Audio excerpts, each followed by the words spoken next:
Hello friends, ఎవరైనా 10th class చదువుతున్నారా? అయితే మీకు good news.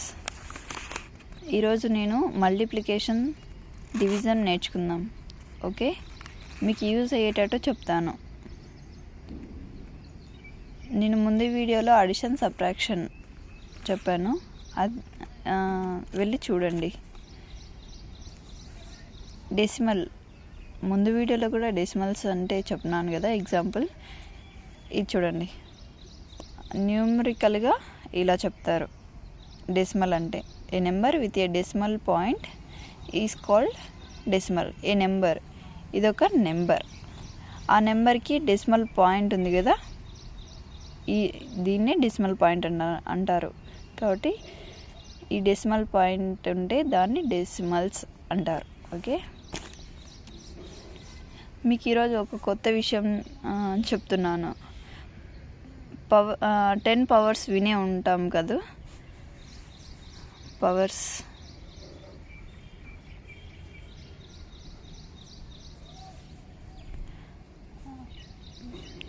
10 power 1, 10 square, 10 cube, 10 power 4 ఇవి వినే ఉంటాం.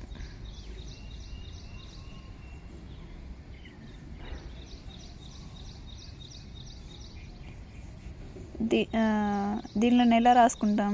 10 పవర్ 1 ఉంటే 10 రాసుకుంటాం కదా. 1 అలానే పెట్టుకొని పవర్లో ఎంత ఉంది? 1 ఉంది కాబట్టి 10. 1 పెట్టుకొని పవర్లో స్క్వేర్ ఉంది కాబట్టి 2 zeros వస్తాయి. అంటే 10 స్క్వేర్ చేస్తే 100 కాబట్టి అలా చెప్తున్నాను నేను. 10ను క్యూబ్ చేస్తే పవర్లో ఎంత నెంబర్ ఉంది? 3 ఉంది. 3 ఉంది కాబట్టి మనకు జీరోస్ ఎన్ని వస్తాయి? 3 zeros. ఓకే, 1 పెట్టుకొని మనకు 10 పవర్లో ఎంత ఉంది? 4 నెంబర్ ఉంది కాబట్టి మనకు 4 zeros వస్తాయి. 1 2 3 4. ఓకే, ఇవి కూడా పవర్సే. 10 పవర్ -1, 10 పవర్ -2, 10 పవర్ -3, 10 పవర్ -4. ఇవి ఎలా రాసుకుంటాం చెప్పండి? ఫస్ట్ ఇవి రాసుకునేటప్పుడు మీరు చూసింటారు. ఇవి రాసుకునేటప్పుడు ఫస్ట్ 10లో కాబట్టి మనం చేస్తుండేది 0 పాయింట్ పెట్టుకోవాలా. పెట్టుకున్న తర్వాత 10 పవర్ మైనస్లో ఉంది కాబట్టి అవి డెసిమల్స్ అవుతాయి అన్నమాట. కాబట్టి మనం దీనిని రాసేటప్పుడు 0 పాయింట్ పెట్టుకున్న తర్వాత 10 పవర్లో ఎంత ఉంది? 1 ఉంది కాబట్టి 1 డిజిట్ వస్తుందని అక్కడ మీనింగ్ అనమాట. 1 డిజిట్ అంటే 1. ఓకేనా?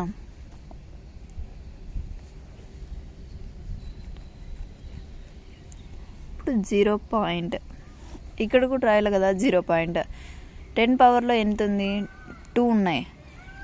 2 ఉంది కాబట్టి ఆ 2 అంటే 2 డిజిట్స్ వస్తాయని అర్థం. 2 డిజిట్స్ అంటే 0 1. ఇవి నేర్చుకోవాలి. ఓకే, 0 1 కదా, ఇవి 1 2 డిజిట్స్ వచ్చాయి కదా. మళ్ళీ 0.001.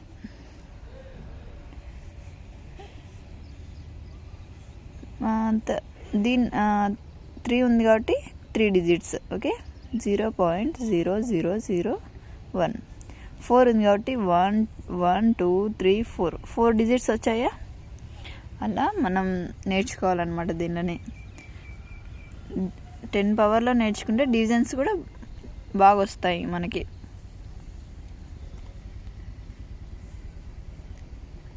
ఇక్కడ ఇంకొక విషయం ఏమిటంటే, మనకి 0.1 ఉంది కదా.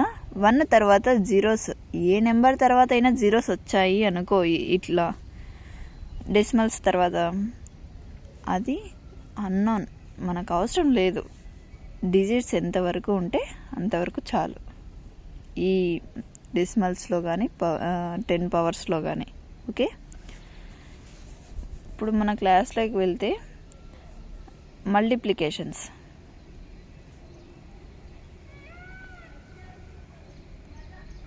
Multiplications 2 3s 6 example. ఇవే మల్టిప్లికేషన్స్, కానీ దీంట్లోనే కొంచెం డిఫరెంట్గా వస్తాయి. అవి నేను చెప్తాను, వినండి. 4 3 6 ఇంటూ 2 3. ఓకే, ఇది మల్టిప్లికేషన్ చేయడం వచ్చా మీకు? ఒకసారి నేను చేస్తాను, చూడండి. 3 6 18, 3 3 9 10, 3 4 12 ఇంటూ 2 6 12, 2 3 6 7. ఇక్కడ ఎందుకు ఇంటూ పెట్టానంటే ఫస్ట్ నెంబర్ అయిపోయింది మనం ఇంటూ చేసేది, సెకండ్ నెంబర్ చేస్తున్నాం కాబట్టి మనం మల్టిప్లికేషన్ చేసిన ఒక నెంబర్ కింద ఇంటూ పెట్టుకోవాలి. ఓకే, ఒక నెంబర్ కింద ఇంటూ పెట్టుకోవాలి. తర్వాత మల్టిప్లికేషన్ ఇంకో నెంబర్తో మల్టిప్లికేషన్ చేయాలి. 2 6 12, ఇక్కడ స్పేస్ లేదు కాబట్టి ఇక్కడ పెట్టుకుంటున్నా. 2 6 12, 1 ఇక్కడ పెట్టుకుని 2 ఇక్కడ. 2 3 6, 6 + 1 7. ఓకే, లైన్గా రాసుకోవాలి, సరేనా? 2 4 8. వీటిని ప్లస్ చేయాలి. ఓకే, 8 అవుతుంది. ఇక్కడ ఏం లేదంటే 0 ఉంటుంది. ఇంటూ పెట్టినాం కాబట్టి అవసరం లేదు ప్లస్ చేయడం. 8 ఉంది కాబట్టి 8 పెట్టేసేయండి. 0 + 2 ఎంత అవుతుంది? 2. 2 + 7 ఎంత అవుతుంది? 9. 1 + 8 ఎంత అవుతుంది? 9. ఓకే, ఇలానే మనం పాయింట్స్లో అంటే డెసిమల్స్లో చూద్దాం. ఓకేనా? డెసిమల్స్లో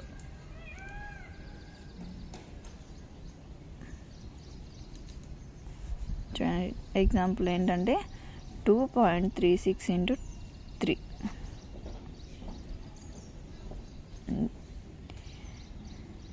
ఏం లేదు, డెసిమల్స్ వచ్చినా కూడా 3తో మల్టిప్లికేషన్ చేయడమే, అంతే. ఓకే, నేను మల్టిప్లికేషన్ చేస్తాను, చూడండి. 3 6 18, 3 3 9 10, 3 2 6 7. మామూలుగానే మల్టిప్లికేషన్ చేసినాం కదా, ఇది ఎలా చేశాను, ఇది అలానే చేశాను. కానీ ఇక్కడ పాయింట్ ఉంది, మనం పాయింట్ పెట్టాలి ఖచ్చితంగా. మల్టిప్లికేషన్ చేసిన దాంట్లో పాయింట్ పెట్టాలి కాబట్టి పాయింట్ తర్వాత ఎన్ని డిజిట్స్ ఉన్నాయి? 1 2 డిజిట్స్ ఉన్నాయి కదా, అంటే లాస్ట్ నుంచి 2 డిజిట్స్ ఉన్నాయి కాబట్టి మనం ఇక్కడ లాస్ట్ నుంచి ఎంచుకోవాలి 2 డిజిట్స్ని. 1 2 ఇక్కడ ముందర పాయింట్ పెట్టేసేయాలి. 2 డిజిట్స్ ముందర పాయింట్ పెట్టేసేయాలి. అర్థమైందా? ఇంకోటి చేస్తాను చూడండి. 3.86 ఇంటూ 4. ఓకే, ఇంకా ఇప్పటికే మీకు అర్థమైంటుంది అనుకుంటున్నా. ఇంకోసారి చూడండి. 4 6 24, 4 8 32, 32 + 2 34, 4 3 12 15. ఓకే, పాయింట్ తర్వాత ఎన్ని డిజిట్స్ ఉన్నాయి? 1 2 ఉన్నాయి కదా, లాస్ట్ నుంచి ఎంచుకోండి. లాస్ట్ ఇట్లా పోవాలి. పాయింట్ పెట్టాలి అంటే ఇలా ఈ డైరెక్షన్లో మనం డిజిట్స్ని ఎంచుకుంటూ రావాలి. 1 2 డిజిట్స్ ముందర పాయింట్ పెట్టేసేయండి. This is the answer. Okay,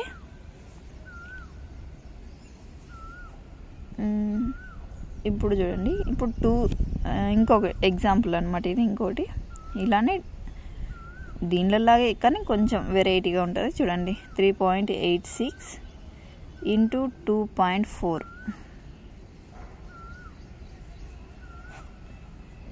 ఇప్పుడు ఇక్కడ పాయింట్ వచ్చింది, ఇక్కడ పాయింట్ వచ్చింది. ఎలా మల్టిప్లికేషన్ చేస్తారు? నేను చేస్తాను చూడండి. 4 6 24, 4 8 32 34, 4 3 12, 12 + 3 15. ఓకే, ఇంకో డిజిట్స్తో మల్టిప్లికేషన్ చేయాలి కాబట్టి ఇది ఎలా చేసామో ఇది కూడా అలానే చేయాలి.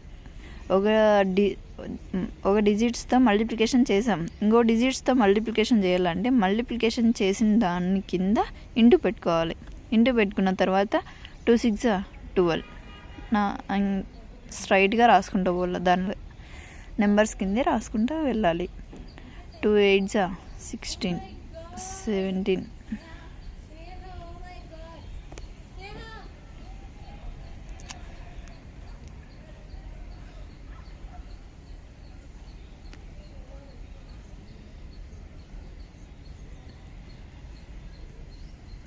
2 3 6 7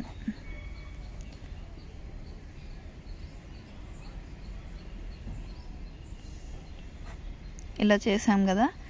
ఇక్కడ ప్లస్ చేశాను అంతే. పాయింట్ తర్వాత ఎన్ని డిజిట్స్ ఉన్నాయి? 1 2. ఇక్కడ 2 పాయింట్స్ వచ్చినాయి కదా. 2 పాయింట్స్ వచ్చినప్పుడు 1 పాయింట్ తర్వాత ఎన్ని ఉన్నాయి? 1 2 2 ఉన్నాయి ఇక్కడ points. Next point second point దగ్గర ఎన్ని డిజిట్స్ ఉన్నాయి? పాయింట్ తర్వాత ఎన్ని డిజిట్స్ ఉన్నాయి? 1. ఈ రెండింటిని ప్లస్ చేయండి. 2 + 1 3 కాబట్టి 3 డిజిట్స్ ముందర పాయింట్ పెట్టుకోవాలి. 1 2 3. ఓకే,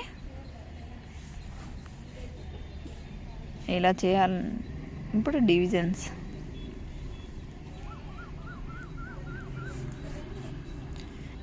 చూడండి. డివిజన్స్ కూడా ఈజీనే. మీరు ఈజీ అనుకుంటే అన్నీ ఈజీనే అవుతాయి. 60 / 5 ఇలా ఉన్నప్పుడు 5 రైట్ సైడ్ ఉంది కదా, దాన్ని మనం ఇలా వేసుకోవాలి. లెఫ్ట్ సైడ్ ఉన్నదాన్ని మధ్యలో వేసుకోవాలి. సరేనా? ఎప్పుడైనా మనం డివిజన్ చేసేటప్పుడు ఇలా వేసుకోవాలి. 5 1 5. దీనిని మైనస్ చేయాలి. ఇక్కడ ప్లస్ చేసాం కదా, ఇక్కడ మైనస్ చేయాలి. ఓకే, 6 - 5 1. ఇంకా మిగతా డిజిట్స్ ఏముంది? 0 ఉంది. 0 నింపుకుందాం. 5లో 10 ఎక్కడ పోతుంది? 5 2 కదా, 5 2 10.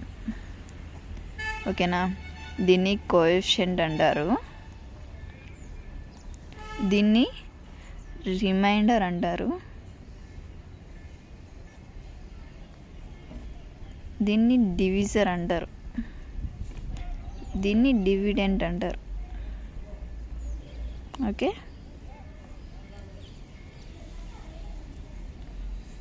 ఇప్పుడు ఇంకో ఎగ్జాంపుల్ చూద్దాం. 4 / 3. ఓకే, 4 / 3 అంటే 3తో 4ని చేయాలి అని. ఇది రైట్ సైడ్, ఇది లెఫ్ట్ సైడ్ కదా. రైట్ సైడ్ ఉన్నదాన్ని ఇలా వేసుకొని లెఫ్ట్ సైడ్ ఉన్నదాన్ని మధ్యలో వేసుకోవాలి. 3 1 3. 1 పెట్టుకోండి. ఇంకా మనకి 1 రిమైండర్ వచ్చింది. 1 రిమైండర్